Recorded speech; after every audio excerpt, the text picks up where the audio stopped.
Hey, this is Kevin from Kevin's Micro Fleet. Today I'm coming to you with a Micro Galaxy Squadron review. We're going to be taking a look today at the Series 4 Light Armor Class Chase Luke's Landspeeder. So we're going to go ahead and take a look at the figure, at the vehicle, at the accessories, at the packaging. We'll do some measurements and then we'll do a comparison. Let's go ahead and dive into the review. Now, before we get too deep into this review, I wanted to talk about this specific vehicle and some of the challenges we had with it. So this is Series 4 Light Armor Class, and unfortunately, Walmart is the only one that's carrying Light Armor Class right now at retail to where you can find the chases and the rares. The one interesting thing about this specific piece is when Series 4 started to launch and it started rolling out at retail, there were three main case assortments. So you've got 3 A-Wings, and 3 TIE interceptors. That was one case assortment. Another case assortment had the Royal Guard TIE interceptor, and it had 2 regular interceptors and 3 A-Wings. And then there was supposed to be a case assortment that was going to have this chase, this Landspeeder, as well as Vulture droids and potentially some other commons. Now, for whatever reason, this case assortment never actually made it to retail in the US. So it was found a few times overseas, and it was out there, which was kind of crazy to imagine. And it was going for crazy amounts on eBay. So fortunately, Jazwares has come up with this, with the idea of releasing full collections to collectors. It is a limited run, one of 1,500 to be able to get one of those. And so I was able to get 2 of them actually on Vault to be able to have one in the box and one out to be able to look at and review. So with all of that said, with all of the chasing and everybody looking around all over the place, I'm super happy to have this. And wow, this thing is small. So let's start here with the packaging and then we'll get into the actual vehicle itself. So here is the outside of the packaging. You got one of 5,000. You've got the picture of the figures going inside the Landspeeder. You got Obi-Wan and Luke Skywalker Tatooine. You got Luke's Landspeeder number 80. And then you got a couple other pieces here. Now, when you look at this from the side, you can see there is just so much empty space in there. This thing is so small, but either way, it's really cool. So now we look at it from the back here. You get a chance to see some of the different pieces, which we'll all take a look at here. And then you get the other vehicles that come in this specific series.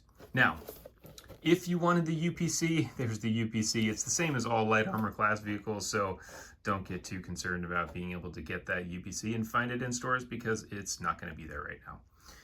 So now, when we open the box up, here is what the back of the packaging looks like. It's just the desert scene, nothing really crazy. You got the one sun up there and then some of the rocks in the background.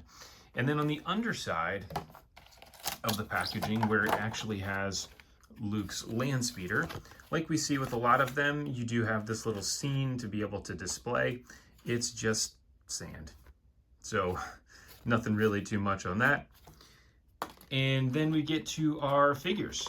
So now with our figures, they do come in this little package, which is cool. You've got Luke Skywalker Tatooine, and then you get Obi-Wan as well.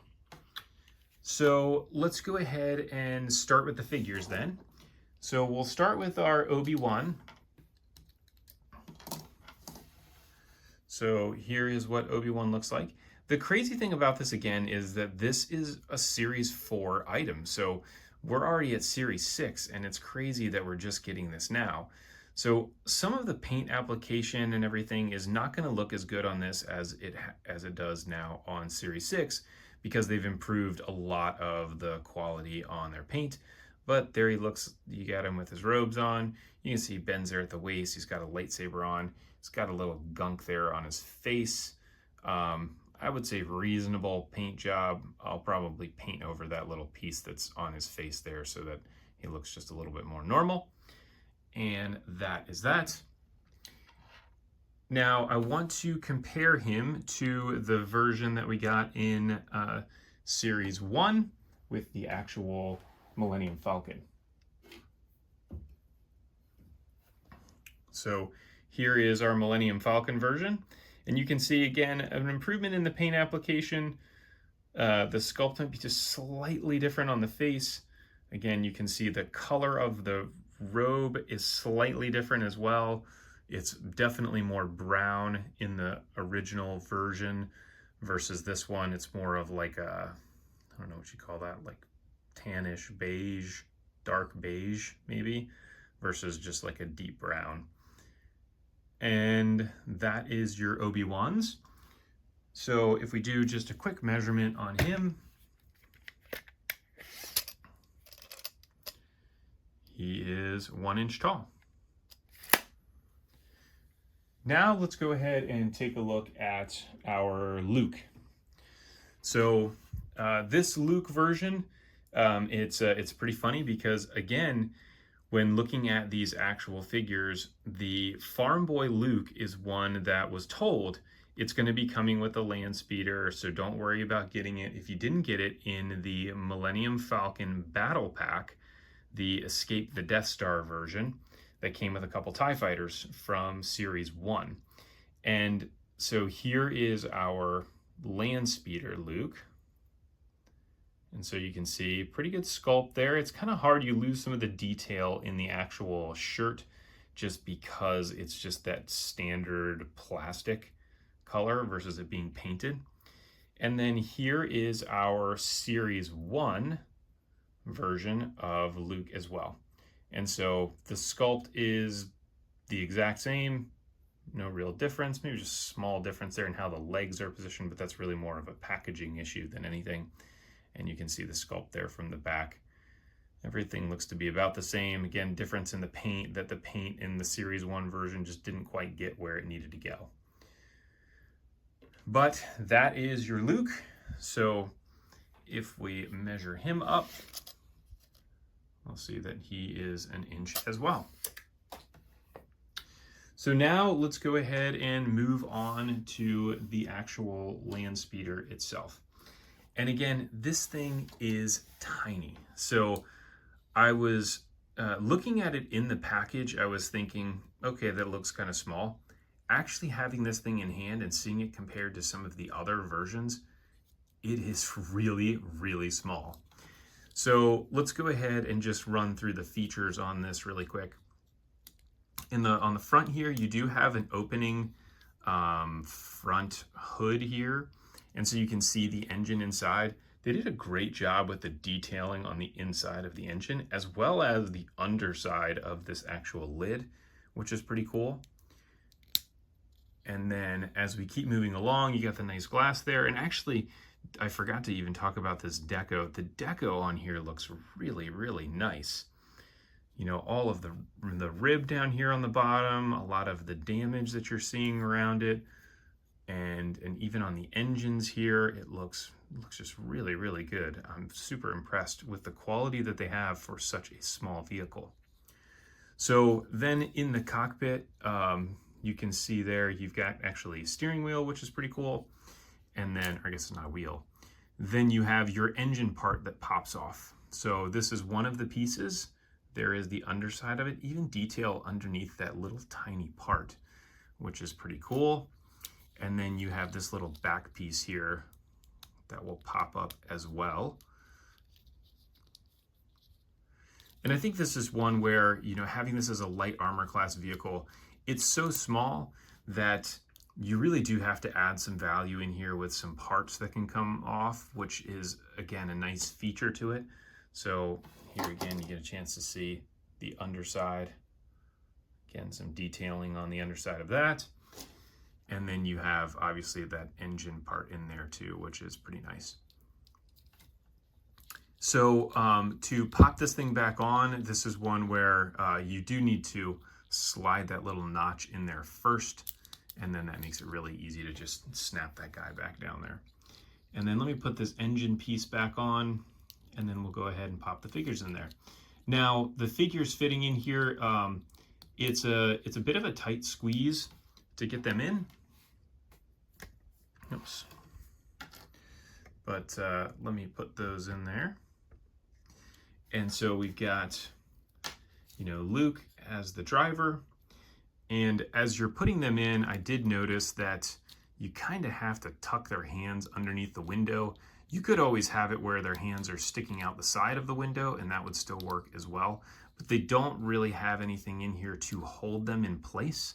So they do somewhat float freely, unless you just really wedge them down in there. So let me go ahead and put Obi-Wan in here.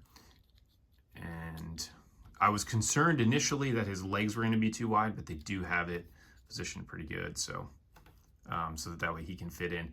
He really can't go in on this side to drive, unfortunately, just because of the size of his, like his robes and everything down there on his feet. But that looks pretty cool. Now, let's do a couple measurements of this. So from front to back, this is just over 3 inches. From side to side, it's just about 2 inches. And so that does fit into the light armor class vehicle as being 3 inches, which is pretty cool. And then it's about 1 inch tall. However, if you look at this from a size perspective relative to the Scout class box, because this was the thing I was the most interested to see, is could this have potentially been a Scout class vehicle? And you can see that probably would have fit if there was a way to remove the top engine. It just would have been very heavy and would have been very easy for people to find. But just for fun, actually, look at that. That would fit in there fine without any issues. Now, you obviously wouldn't be able to get the 2 figures, probably wouldn't have the versatility on this to be able to have those little pieces that come off. Oh, I lost Luke in there too.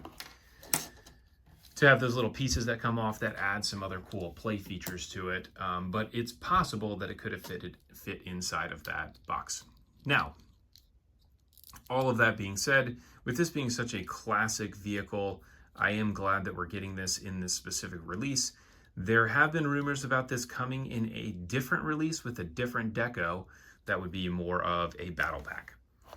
And so now let's go ahead and compare this to some other ones that are similar size. Now, the one I wanted to see it most next to was going to be the Action Fleet version. And here is the Action Fleet version, and you can see like a massive difference there in the size. I was shocked, to be perfectly honest, as I looked at this the first time, how much bigger the Action Fleet version is from the Micro Galaxy one. And I mean, it's like almost double the size, which is pretty incredible. And the figures aren't that much bigger either. So the figures for Micro Galaxy are 1 inch, for Action Fleet are 1 1/8 inches, but the vehicle is way bigger.